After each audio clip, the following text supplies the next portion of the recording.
अस्सलाम वालेकुम। आज हम बात करेंगे एक ऐसी कंडीशन के बारे में जिसमें सर्दियों में अक्सर लोगों में हाथों की और पाँव की जो उँगलियां हैं वो सोज़श के साथ साथ सुर्ख, सफ़ेद या नीली भी हो जाती हैं और इसकी वजह से दर्द भी काफ़ी करती हैं। बाज़ लोगों में ये जलन भी करती है और बाज़ लोगों में ये नमनेस भी करती है।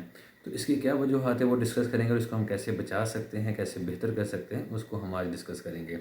तो इसकी जो सबसे वजह है बड़ी जो नज़र हमें आती है वो बेसिकली जो खून की रगें होती हैं बारीक सी, वो हाथों की उंगलियों में और जो पाँव की उंगलियों में होती हैं वो ब्लॉक हो जाती हैं, वो सिकुड़ जाती हैं सर्दियों की वजह से। ना सिर्फ सर्दी उसकी वजह है, और भी काफ़ी वजूहत हैं।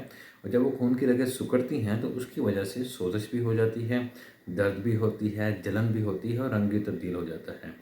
तो इसमें जो सबसे बड़ा फैक्टर जो देखने में नज़र आया है वो सर्दियाँ हैं। सर्दी की वजह से ये खून की रगें सिकुड़ जाती हैं। इसके अलावा कुछ लोगों में फैमिली हिस्ट्री होती है, यानी ख़ानदानी ये चीज़ चली आ रही होती है। लाज़मी नहीं कि सर्दी के साथ ही ये मसला हो, वैसे ही किसी के माँ बाप को, बहन भाइयों को मसला हो तो उनमें भी ये चीज़ ट्रांसफ़र हो सकती है।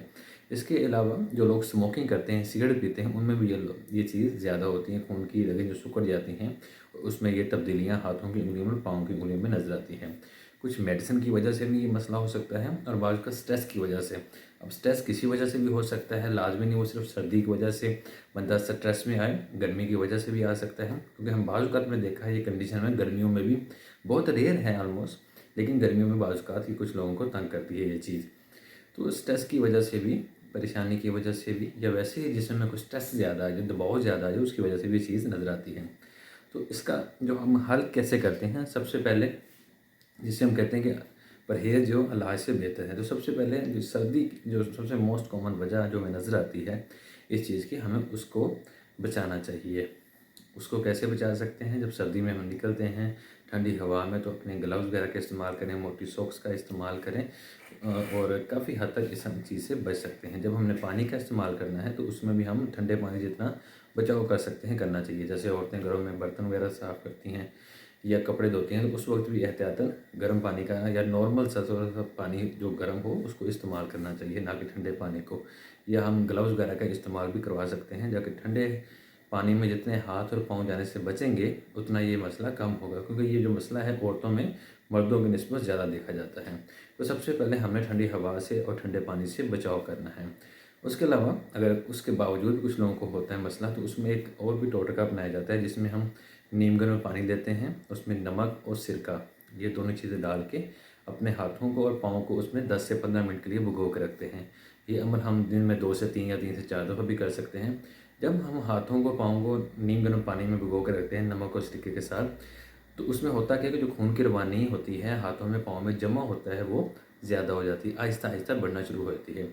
इसमें एक चीज़ का ख्याल रखना चाहिए कि सडन हमें अचानक हमें उसको टेम्परेचर को चेंज नहीं करना चाहिए। कैसे सडन हम करेंगे, हीटर के आगे हाथ रख दिए तो हमारी जो ठंडक है हाथों की वो गर्माइश आ जाएगी, वो आ तो जाती है, लेकिन उसकी वजह से होता क्या है कि जैसे ही सडनली खून का बहाव जाता है हाथों में, पाँव में, तो खून की हरारत की वजह से बाज़ औक़ात एलर्जी हो जाती है। कुछ लोगों को इसमें ख़ारिश भी बहुत ज़्यादा होती है।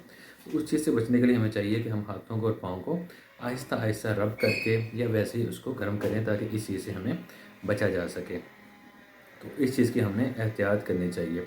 इसके अलावा हमें कुछ मेडिसिन भी अवेलेबल है जो हम यूज़ कर सकते हैं, जिसमें बहुत ही एक जो ड्रग ऑफ चॉइस कहते हैं, जिसमें बेहतरीन मेडिसिन नेफिडिपिन के नाम से आती है। इसके डिफरेंट ब्रांड्स हैं। एनिफिडिटार के नाम से एक टैबलेट आती है 25 mg की, लेकिन ये मेडिसिन दिल के मसले के लिए भी इस्तेमाल करते हैं और आप कह सकते हैं कि ये हम उसको ब्लड प्रेशर के मसले के लिए भी इस्तेमाल करते हैं।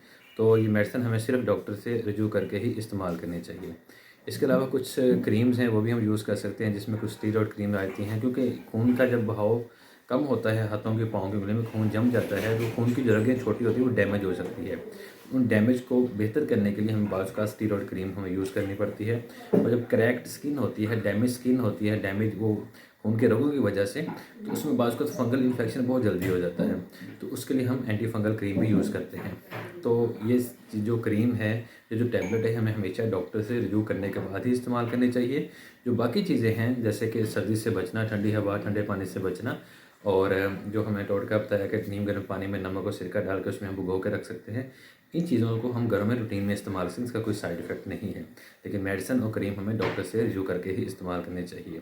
और ये जो फिनोमिना है, ये जो डिज़ीज़ है, इसका नाम हम कहते हैं रिनॉइड फिनोमिना। Thank you.